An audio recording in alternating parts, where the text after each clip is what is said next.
should be grateful for the foresight of our city's past leaders in establishing the City of Fort Wayne Light Lease Community Trust Fund. While the end resulted in contentious litigation, the city's fortunate to be faced with the issue at hand. At the same time, there are critical misconceptions around the facts and circumstances of our Light Lease Community Trust Fund that must be clarified. First, the fund's balance is currently about $38 million. While that is certainly a large sum of money, it's far short of the $77 million continually talked about in reporting. Secondly, even if the settlement is approved, and we hope it is, by the applicable IURC state agency, the remaining balance will be received in $2.5 million increments over the next 15 years.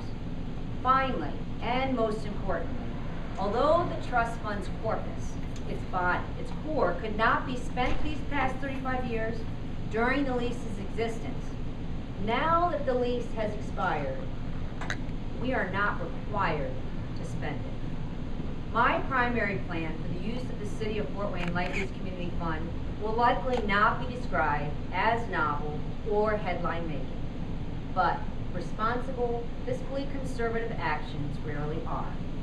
My plan is simple. The primary use and purpose of the fund should be as a savings account to protect the city from unexpected debt obligations, to reduce the city's future borrowing requirements, and prevent the necessity of future tax increases on our residents. The City of Fort Wayne should be no different than its financially responsible residents who maintain a savings account to protect their family and spend within their means. But when a unique and well-conceived opportunity presents itself, or when a catastrophe occurs, we will have a careful strategy in place to fund it. So today, I will not be announcing a new brick and mortar structure or a financial giveaway to a favorite group or charity. I recognize the natural tendency to spend a windfall, which is exactly why 70% of lottery winners become bankrupt. But with cities and states across America facing financial difficulty and hardship, now is not the time to act and spend like an undisciplined lottery winner. This fund is not Fort Wayne's lottery prize. The fund should not be spent on pet projects and shrines or other purported necessary government projects that bring nominal economic return to the city and also create future government obligations for our citizens. Remember, in addition to the annual payments placed in the trust fund over the last 35 years, the City of Fort Wayne also received an annual payment into its general fund. I don't think most citizens realize that. We received a smaller portion that was put away over 35 years, which is why we have $38 million. But does anyone know or remember how that money that was spent, that was placed in our general fund over the last 35 years? I don't think we have any legacy for those dollars. Just because my plan for the city's Light Lease Community Trust Fund is to save it in order to create a financially sound city does not mean the funds cannot be used by the city for the benefit of its residents. As Mayor of Fort Wayne, I will make available a portion of the city's Light Lease Fund by creating an internal revolving loan fund available to city departments. This internal loan fund would be used to fund infrastructure projects that promote economic development. The term economic development projects will not be defined narrowly, however, or broadly, I'm sorry. My narrow definition of economic development projects will be defined as follows. 1, those projects that make it easier to move people or goods in, through, and out of the city. 2, those projects that make it easier to move information viable to commerce throughout our city. Or 3, a project or plan that radically decreases the cost of doing business within the city or increases the capacity to do so. I might add, those are not my original ideas. Those are ideas that economists and other political figures have stressed time and time again. This definition is important because elected officials tend to suggest that any expenditure could ultimately be defined as encouraging economic development. I firmly disagree. This internal fund would be made available by the various city departments whose proposed projects are deemed to have met this definition of economic development and then have been duly prioritized. The funds would be released in the form of a loan, without the city incurring the expense of taking out a traditional loan or bond, both of which would require the city to pay interest payments to a third party, such as a bank. The borrowing city department would have that obligation charged against it in future budgets as a line item expense, so that it could not proceed with new developments or projects unless it had adequate funding to also begin paying back the monies owed to the internal revolving loan fund. That's our permanent rainy day fund.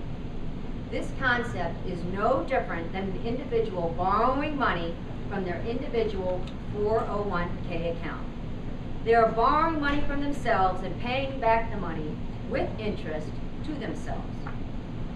The benefit of this internal loan proposal is that city departments are held accountable for their spending on economic development projects that would normally exceed their property tax supported budgets.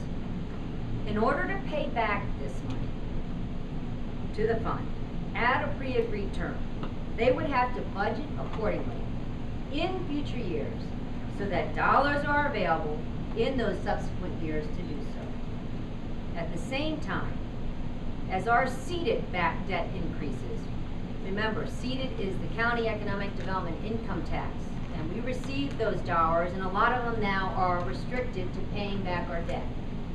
As our seeded back debt decreases, and it will significantly in the next 4 years if no new major bonds are acquired, then the seeded side of our budget will again have ample resources to also invest in our city's growth. We can use this money to create a vibrant economic community for businesses to develop and grow. We save the expense of bonding, and very importantly, we keep our departmental budgets honest by charging those costs back to them. The key component here is requiring the payback. This would ensure the permanent existence of this fund. Instead of spending the money on projects or even investing it in projects that may or may not pay back, we instead maintain it in perpetuity so that it can be used over and over again for additional advancements. Now, this is something that we haven't discussed, but it is an election year, and I think it's significant. Similar to how the mayor of Fort Wayne has handled many pressing issues facing the city, he's created a committee to decide his decision-making. I appreciate and I thank the members of the Mayor's Legacy Task Force for their time and dedication to the city. I attended one of the community outreach meetings last night, and there are a lot of great ideas being discussed out there. They're all taking their jobs very seriously.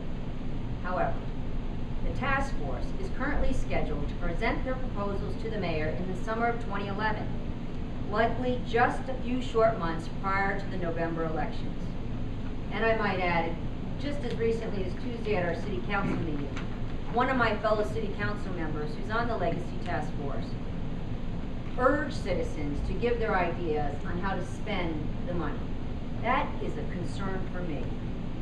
For that reason, I hereby request of the mayor that while ideas and proposals may be solicited and collected from the task force and our citizens this summer, I'm asking the mayor not to initiate any such spending proposals or project initiatives prior to January 1st, 2012. It is clear that my ideas for use of the Light Lease Fund and settlement proceeds, as well as the ideas and plans of my fellow Republican opponents, differ drastically from that of our current mayor. In addition, waiting to spend monies from the Light Lease Community Fund or to initiate any projects using such funds will avoid the perception that the mayor is spending the fund's money across the city in an effort to gain votes. I know that's hard to imagine in an election year. It would be improper to subject this valuable asset to political posturing and negative scrutiny. I don't think there's a rush. We've acquired these monies over 35 years, and I think we can take a few more months so that we have a sound plan before we start spending, if we do. Thank you very much for coming.